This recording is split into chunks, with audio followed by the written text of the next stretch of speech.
جمعیتی سیاهپوش آرام آرام خیابانها را پر کردند. صدای طبل و سنج موج سنگینی بر دیوارها می‌کوبد. زنانی که اشک می‌ریزند، مردانی که با مشت بر سینه خود می‌کوبند و هیئت‌هایی که نمادهای عجیب را بر دوش می‌کشند.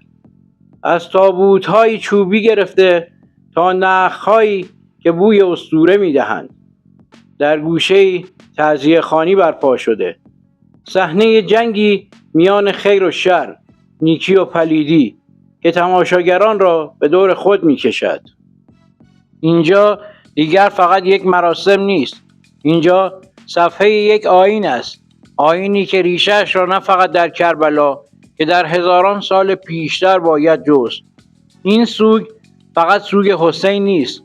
این اندوه فقط اندوه یک شکست تاریخی نیست. اینجا پای یک روایت کهن در میان است. روایتی که تاریخ رسمی ترجیح می‌دهد آن را نشنوید. سال 61 هجری قمری 10 محرم در دشت کربلا حسین ابن علی نوه پیامبر اسلام در تقابل با قدرت حاکم آن روزگار کشته شد. فاجعه‌ای که بعدها به نماد مظلومیت و ایستادگی بدل شد. اگر تصور کنیم که از همان فردای آن روز سوگ و نوحه و سینه‌زنی آغاز شد، از حقیقت فاصله گرفته ایم. قبل از این که بخوایم این روایت رو بیشتر بازش کنیم، لطفاً ویدیو رو لایک کنید. آنچه امروز می‌بینیم نتیجه قرن‌ها تحول، ترکیب و بازآفرینی نیست. باید برای فهم آن نه به کوفه و شام که به سومر، بابل، مصر و فلات ایران سفر کنیم. به زمانی که مرگ خدایان آغازگر زندگی دوباره بود و اشک پلی میان انسان و طبیعت. 10,000 سال پیش در خاورمیانه کهن انسان از شکار و کوچ به کشاورزی و یکجانشینی روی آورد. این دگرگونی فقط شکل زندگی را تغییر نداد، بلکه ذهن انسان را دگرگون کرد. حالا او باید با طبیعت نه در برابر که در همکاری زیست کند. خورشید، باران، باد و خاک دیگر فقط پدیده نبودند، به خدایان بدل شده بودند. و درست در این بستر نخستین آیین‌های سوگواری شکل گرفتند. در بین النهرین از خدایی به نام دموزید یا تموز نام برده می شود، ایزدگان گیاهان و باروری که هر سال می مرد و دوباره زنده می شد. مرگش نشانه پایان فصل زراعت بود، قحطی، گرسنگی و اندوه، اما بازگشت او نوید تازه بود. مردم در سوگش می گریستند، زنان نوحه می خواندند و حتی خودزنی می کردند. در کتاب مقدس یهودیان آمده زنان در خانه خداوند برای تموز می گریستند. سوگی که نه فقط احساسی بلکه آیینی عمومی و جهان شمول بود.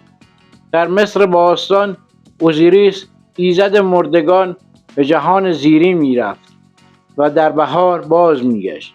چهرهش در نقاشی ها گاه سبز و گاه سیاه است، نمادی از مرگ و زندگی. حتی پیکره از ایزیس همسر و خواهر او کشف شد که او را در حال نوحه سرایی نشان می دهد. در یونان باستان آدونیس ایزد مرگ و رویش طبیعت در مراسم عمومی سوگوارانه با ناله و زاری پاره کردن لباس و سینه‌زنی همراه بود. دقیقاً همان چیزی که قرنها بعد در آیین عاشورا می‌بینیم و در ایران پیش از اسلام نام سیاوش را داریم. شاهزاده‌ای که پاک و بیگناه بود، از آتش گذشت و سربلند بیرون آمد، اما قربانی یک توطئه شد. در شاهنامه روایت می شود که وقتی سیاوش سر از تن جدا شد، خونش زمین را سرخ کرد و از همانجا گیاهی رویید که نمادی از زندگی پس از مرگ بود. اگر تا اینجای ویدیو خوشتون اومده، پس با ما همراه باش تا بفهمی اون چه به نام عزاداری میشناختی شاید ریشهش چیزی کاملا متفاوت باشه. برای سیاوش هر سال آیینی برگزار میشد. مردم نوحه خوانان مرگش را بازسازی میکردند. نمایش گونه‌هایی که ساختارشان به تعزیه شباهت فراوان دارد. حتی چهره حاجی فیروز، مرد سیاه چهره‌ای که در نوروز ظاهر می شود و با صدایی بلند نوید زندگی دوباره می دهد. ریشه در همین الگوی اسطوره‌ای دارد. گفتند او بازمانده ایزدی است که به جهان زیرین رفته و با پیروزی بر تاریکی در بهار باز می گردد. رنگ سیاهش یادگار آن اقامت طولانی در خاک است. این آیین‌ها از تموز و اوزیریس تا آدونوس و سیاوش همگی بر یک اصل استوار بودند. مرگ یک چهره مقدس که موجب رستاخیز جمعی می شود. درد، اندوه و اشک فقط واکنش‌های احساسی نبودند، بلکه ابزاری برای برقراری پیوند با چرخه کیهانی بودند.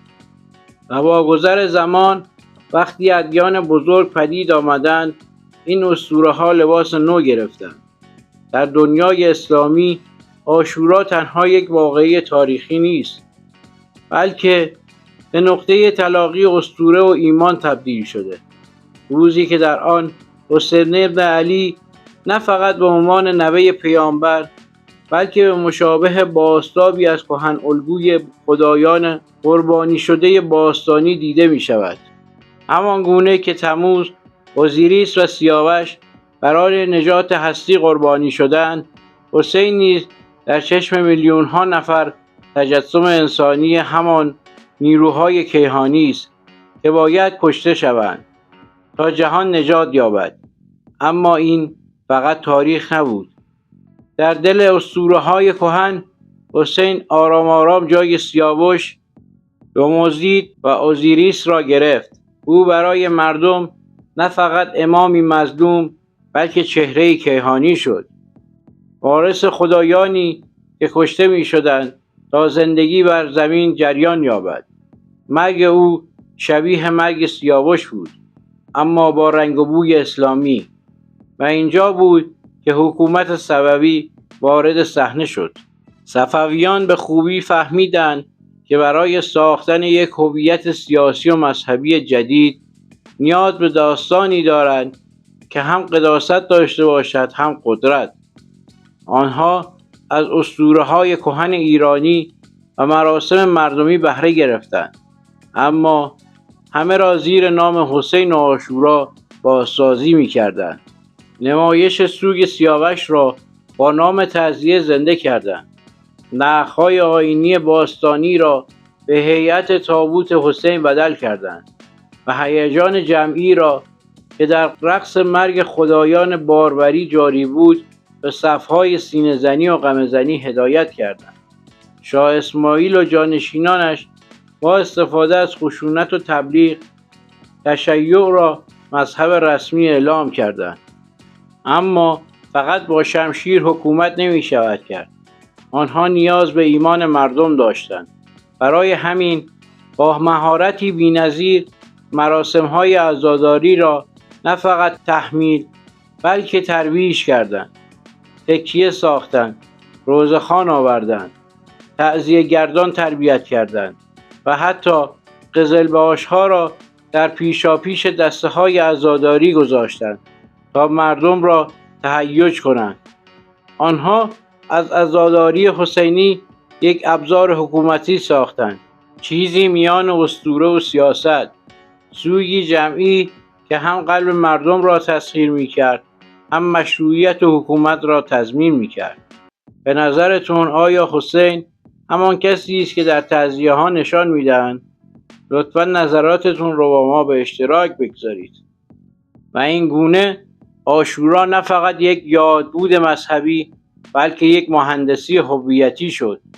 مهندسی که بر پایه اسطوره‌های باستانی، سیاست صفوی و عواطف مردم بنا شد و نتیجهش آیینی بود که هنوز هم بعد از قرنها در قلب مردم زنده است.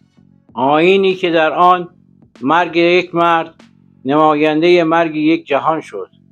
و اشک برای حسین در واقع اشک برای تمام مظلومان، همه بیگناهان و شاید حتی برای خود انسان است.